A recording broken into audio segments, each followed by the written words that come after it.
Allô, allô, bienvenue sur la chaîne Signée Daphné, la chaîne où chaque dimanche matin, je partage avec vous ce qui me passionne et qui m'intéresse. Aujourd'hui, on fait un mandala.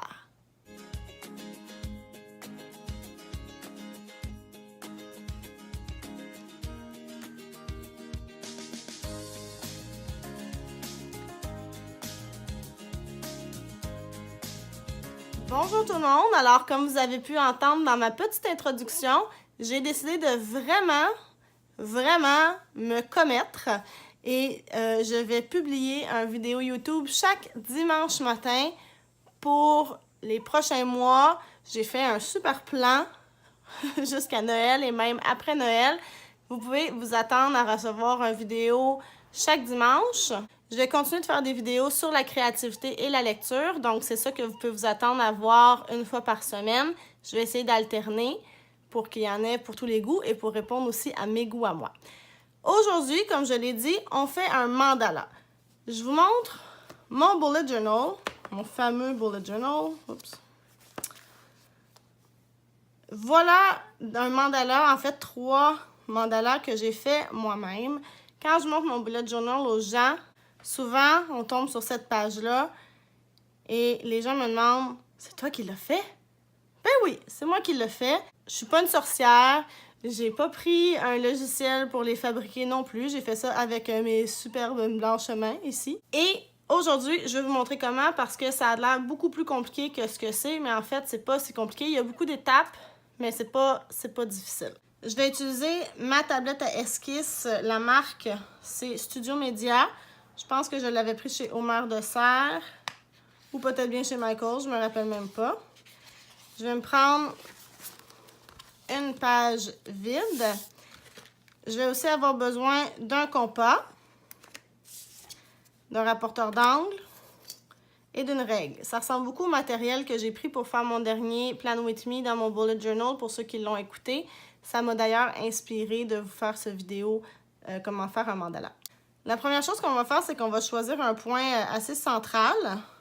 Puis on va faire un petit cercle avec le compas. Et ensuite, on va en faire des plus grands. Je vais mettre mon petit point en noir pour toujours prendre le même. Bon. Alors, on peut faire des cercles de différentes grandeurs. C'est ce qui fait que les mandalas sont tous différents les uns des autres. Alors, si j'ai fait plus petit, si je veux faire un petit peu plus grand.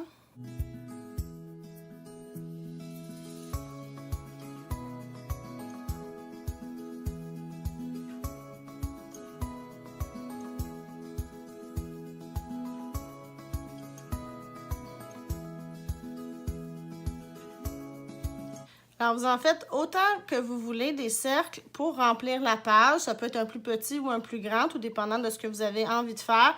Et on varie l'épaisseur, dans le fond, entre chacun de nos cercles. Après ça, on peut ranger notre compas. On n'en aura plus besoin. La prochaine chose que je vais faire, c'est que je vais faire une ligne ça va être, dans le fond, ma ligne de référence pour le reste. OK, comme ça. Je prendrai une plus grande règle. Bon. Alors, j'ai fait une ligne comme ça. Je vais aller prendre mon rapporteur d'angle et je vais faire une ligne à 90 degrés.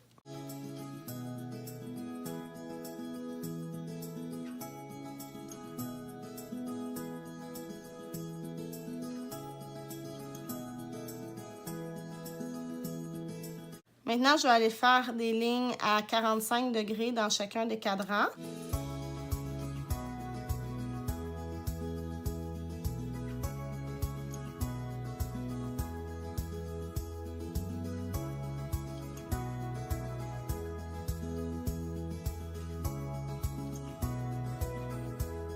Maintenant, on va venir séparer les derniers cadrans aussi en deux.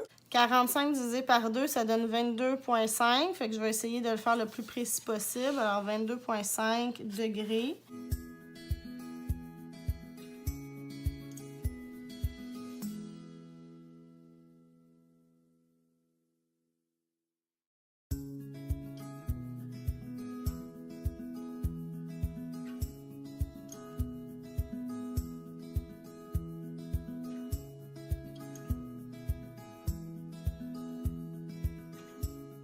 Et voilà, la structure de base de mon mandala est faite.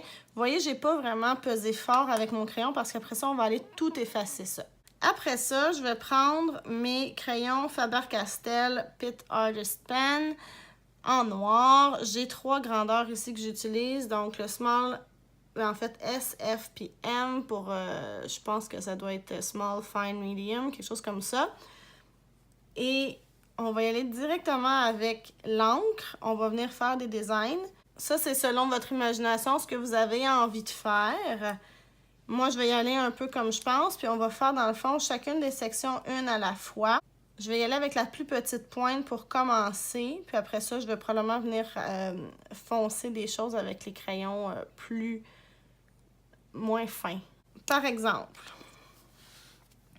ma première section, je vais venir faire des espèces de petites pétales comme ça.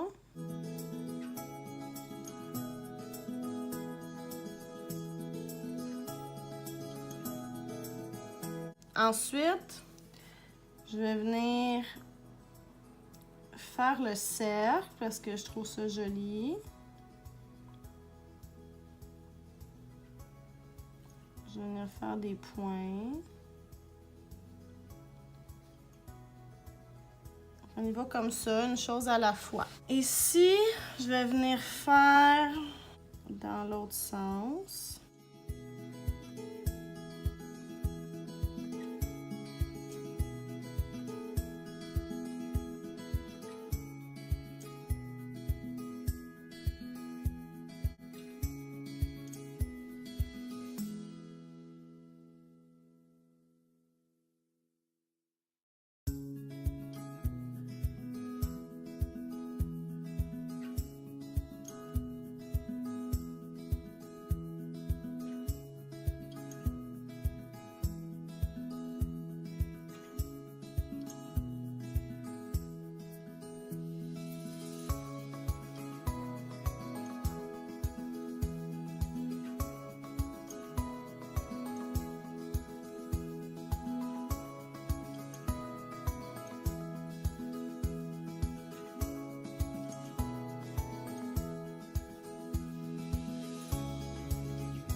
Toutes mes sections sont remplies.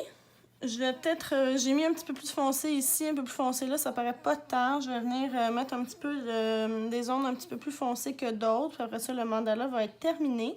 Vous voyez, c'est pas si compliqué. C'est juste, il faut prendre le temps de le faire. Il faut prendre le temps de faire nos angles avant. Mais après ça, ça se fait tout seul. Puis on peut laisser aller notre créativité. Puis mon Dieu que c'est apaisant. Il va rester à effacer les petites lignes à la mine, mais ça, je le ferai pas devant la caméra là, parce que ça va tout effacer, j'imagine. Et le colorier, si je veux, vous pouvez faire pareil ou pas. On peut le laisser en noir et blanc, on peut le colorier de différentes teintes, comme vous voulez, c'est libre à vous. Mais mon mandala est terminé. J'espère que vous avez aimé la vidéo. Pour plus de vidéos de créativité et sur la lecture, n'oubliez pas de vous abonner à ma chaîne. J'aimerais savoir dans les commentaires si vous êtes amateur de mandalas, si vous en faites, si vous en fabriquez, si ça vous a donné le goût de faire le vôtre. Tout le matériel que j'ai utilisé va être mentionné dans la boîte de description en bas. Et pour me rejoindre sur les réseaux sociaux, les informations vont suivre dans quelques instants. Merci beaucoup. À bientôt. Bye bye.